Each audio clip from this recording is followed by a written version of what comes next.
Assalamualaikum warahmatullahi wabarakatuh. Saya sering banget ditanya, Bib, kenapa ya saya berat sekali untuk ibadah? Mau sholat, malas.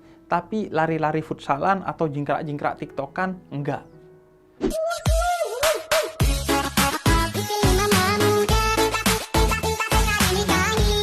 Mau sedekah, sayang sama duit, tapi beli PS5 enteng. Mau naik haji, entar-entar aja deh kalau udah tua, sekarang masih muda. Berangkatnya ke Eropa dulu, traveling, jalan-jalan. Lalu bagaimana jawabannya? Masalahnya, saya juga begitu. Karena ini bukan soal pengetahuan saja, tapi pengalaman. Belajarnya nggak bisa kepada orang yang sekedar tahu, tapi harus melakui. Siapa dong? Jalaluddin Rumi, salah seorang sufi yang tersohor. Kata Rumi, tanpa cinta, semua ibadah adalah beban. Hah? Beban? Yang bener aja. Coba kita pikirkan. Kenapa keluarin budget untuk traveling enteng? Karena kita mencintai traveling. Kenapa tiktokan nggak malas? Karena kita suka tiktokan. Kenapa main futsal nggak berat? Karena kita hobi main futsal. Nah sekarang pertanyaannya, kalau bikin cinta traveling, suka tiktokan, suka PS5, suka jalan-jalan ke Eropa, itu sih mudah. Tapi kalau cinta ibadah, gimana tuh caranya? Pertama, tak kenal maka tak sayang. Maka kenali kepada siapa kamu beribadah. Kepada Allah dan Rasulullah. Salat untuk menyembah Allah. Salawat untuk mengagungkan Rasulullah. Siapa Allah dan Rasulullah itu? Allah itu Tuhan kita, Bib. Rasulullah itu Rasul kita, Bib. Kalau itu saya juga tahu, botol kecap. Bukan itu maksudnya.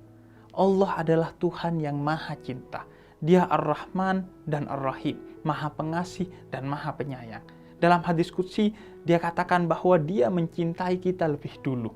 Ana laka muhib, fa bihaqqi alaika kun li muhibba. Aku mencintaimu, wahai manusia. Maka cintalah kepadaku sebagaimana aku mencintaimu. Gila nggak tuh? Allah nembak kita duluan. Padahal kita yang butuh Allah. Tapi Allah yang nembak kita duluan. Betapa cintanya Allah kepada kita. Begitu cintanya Allah kepada kita, sehingga dalam surat Az-Zumar ayat 53 dan 54, Allah katakan bahwa semua dosa kita, bahkan yang kelewat batas sekalipun, akan Allah ampuni jika kita bertobat kepada Allah. Asal kita mohon ampun, Allah hapus semua dosa kita. Bahkan di akhirat, meski sudah masuk neraka, kalau sudah dicuci dosanya, nanti kita akan dimasukkan oleh Allah ke surganya. Bukan cuma kita yang muslim, bahkan mereka yang tidak menyembah Allah pun tetap Allah kasih rezeki di muka bumi ini. Kan nggak pernah tuh ada ceritanya, orang yang mati kelaparan karena ateis, rezekinya diboikot oleh Allah. Nggak ada tuh. Yang ada, orang mati kelaparan karena rezekinya diboikot oleh manusia lain. Nah, sekarang Rasulullah, beliau bergelar Nabiur Rahmah, Nabi yang penuh cinta. Orang kafir di Taif memperoloknya, ia balas dengan senyuman. Melemparnya dengan batu, ia balas dengan doa kebaikan. Membencinya, ia balas dengan cinta. Apalagi kita umatnya. Sampai detik akhir hidupnya, yang dipikirkan adalah ummati, ummati, ummati. Umatku, umatku, umatku. Yang didoakan adalah kita, kebahagiaan kita di dunia dan keselamatan kita di akhirat. Bahkan kelak walaupun kita sudah secara hitung-hitungan masuk neraka, Nabi tetap mau menolong kita dengan memberikan voucher yang namanya syafaat sehingga kita bisa masuk surga. Maka karena kita sudah tahu bahwa kita beribadah kepada Allah yang maha cinta dan Nabi yang penuh cinta, apa iya nggak mau beribadah dengan cinta? Kedua, sadari bahwa sebagaimana kata Allah dalam surat Al-Isra ayat ke-7, ibadahmu itu bukan untuk Allah, tapi untuk dirimu sendiri, untuk kebaikanmu. Kalau Allah, kamu ibadah, Allah gak makin hebat, dan kamu gak ibadah, Allah gak rugi. Coba sadari, sedekahmu, emangnya buat Allah? Allah maha kaya, gak butuh sedekah kita. Lalu buat apa? Ya buat kita, agar gak hanya punya tabungan di BRI, Bank Rakyat Indonesia, tapi di BRS, Bank Rakyat Surga.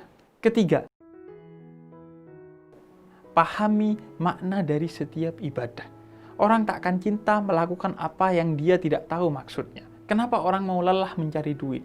Karena dia tahu bahwa duit bisa bikin hidup enak. Kenapa mau rajin belajar? Karena dia tahu bahwa pintar pangkal kesuksesan. Kenapa mau capek-capek sholat? Nah, kenapa mau capek-capek sholat? Nggak capek sih sebenarnya. Cuman berapa menit sih satu sholat? Tapi ya udah gak apa-apa, anggap aja capek. Kenapa? Anda nunggu, cari sendiri maknanya, biar gak merasa sia-sia, sehingga semangat ibadahnya. Keempat, kreatiflah dalam mencari kenikmatan ibadah. Jangan yang bersifat spiritual dulu deh, seperti semakin tenang setelah sholat. Mungkin belum sampai kita ke derajat itu. Kenikmatan yang duniawi saja deh. Misal, bikin arisan sedekah yang seru. Niat sholat subuh sekalian menikmati fajar dengan secangkir kopi, dan apalagi kayak gitu, yang sekiranya Anda nikmat dalam beribadah. Kelima, jangan pernah berputus asa. Semua butuh proses.